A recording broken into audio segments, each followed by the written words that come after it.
अस्सलाम वालेकुम my dear friends. Eid ul Azha के बाद कुछ न्यू ट्राई करने को दिल चाह रहा है, मेरा नहीं आप सबका भी। तो आ गई हूँ आपके लिए न्यू रेसिपी लेकर जो आसान भी होगी और मजेदार भी। रेसिपी को फुल वॉच करिएगा। इसी मेथड से आप गोश्त की छोटी बोटियां भी तैयार कर सकते हैं। चलें तो बनाना स्टार्ट करेंगे। बिस्मिल्लाहिर्रहमानिर्रहीम। तो सबसे पहले देखिए हमने करना ये है, गोश्त को हमने बहुत अच्छे से वॉश कर लिया है। इसके बाद इसमें नमक और सिरका ऐड कर देंगे और अच्छे से मसल लेंगे। यहाँ देखिए हमने गोश्त में हल्के हल्के से कट लगा लिए हैं ताकि गोश्त हमारा अंदर तक गले और जब हम इसमें मसाले लगाएं वो भी अंदर तक जो है मसाला इसके अंदर जाए। अब यहाँ पे सिरका और नमक लगा के हमने अच्छे से मसल लेंगे और ये हमारे पास जो पानी आपको नजर आ रहा है इस पानी को हम फेंक देंगे। अब यहाँ पे 1 लीटर के करीब पानी ऐड कर देंगे और इसको पकने रखेंगे और इसको तब तक पकाएंगे जब तक हमारा गोश्त अच्छे से टेंडर हो जाता है। 2.5 से 3 घंटे में हमारा जो गोश्त है अच्छे से टेंडर हो चुका है। हमने इसको मीडियम फ्लेम पे कुक किया था, ना बहुत ज्यादा हाई कीजिएगा और ना बहुत ज्यादा लो। आप देख सकते हैं गोश्त हमारा हलवे की तरह हो चुका है। हमें यही रिजल्ट चाहिए गोश्त का। यहाँ पे देखिए ऑयल लेंगे, एक कढ़ाई में इतना ऑयल लेंगे कि हम जब मसाला जब बनाए तो वो अच्छे से जो है तैयार हो जाए। आधा कप के करीब मैंने ऑयल लिया है। इसमें जर्दे का रंग ऐड करूंगी और लहसुन अदरक का पेस्ट 2 टेबल स्पून के करीब। जर्दे का रंग हमने हाफ टी स्पून के करीब लिया है। यहाँ पे हम टिक्का मसाला ऐड कर देंगे 2 टीस्पून। नमक ऐड कर देंगे 1 टीस्पून। हल्दी हाफ टी स्पून।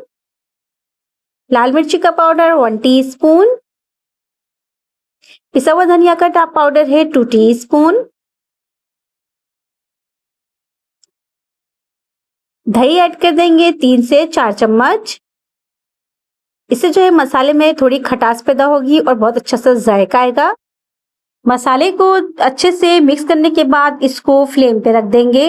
लेकिन रुकिए, हमने इसमें जीरा पाउडर भी ऐड करना है 1 टीस्पून, जो कि मैं इस टाइम पर ऐड करूंगी। अभी मैंने इसको फ्लेम पे नहीं रखा।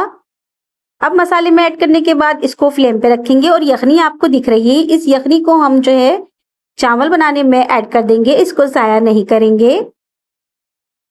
मसाले को अच्छे से पका लेंगे और इस तरीके से जब भुनने पे आ जाएगा इसमें हम सोया सॉस और चिल्ली सॉस ऐड कर देंगे फ्लेवर के मुताबिक, जितनी आपको पसंद हो।